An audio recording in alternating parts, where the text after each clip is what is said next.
what is the future here? And I want to give the macro view here to make sure I get it all out. Because anytime we talk UFC on this show, Brockman, you could back me up here. It's extremely popular. The video clicks, et cetera, et cetera. Correct. The metrics are better than most sports, no question about it.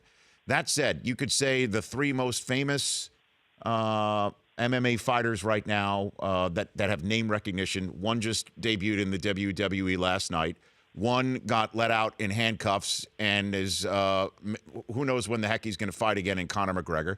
Another is John Jones, right? Bones Jones. We all know what's going on with him. When is the MMA going to have somebody that's known for fighting in the MMA and is somebody that you could go in and see and follow and be excited about, Ariel? It hasn't been a very good stretch. It's amazing. Ever since the Fertitta brothers sold the company, they've had an amazing string of bad luck. But I do feel this is kind of, and I'm not going to equate it to my beloved Knicks because they don't know how to rebuild. Full circle. Look at you going full circle here. Okay.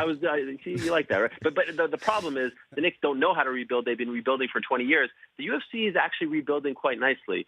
They do have some stars. And by the way, none bigger than Khabib Nurmagomedov. He may not be a household name. I know his name is a little difficult for people on this side of the pond to pronounce, but he is a megastar in his home country of Russia. He cannot go outside without people swarming him. He's 26-0 now. He finally got the lightweight title on Saturday.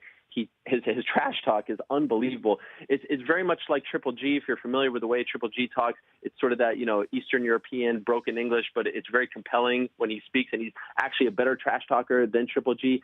He's the most dominant force in the sport right now. And if we're able to weather this storm of last Thursday, the biggest fight the UFC can make in the history of the sport is Khabib versus Conor. They both fight in the same weight class.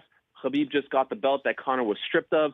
I mean, Conor flew from Ireland to try to find this man. I mean, there is a storyline there that WWE wishes they could think of. If they could somehow find a way to get these two men to fight each other, it would do 2 million pay-per-views at the least, in my opinion. So there are good things coming. They've got a TV deal coming up. Of course, Ronda is gone. John Jones, in my opinion, will come back sooner than expected, maybe even at the end of this year.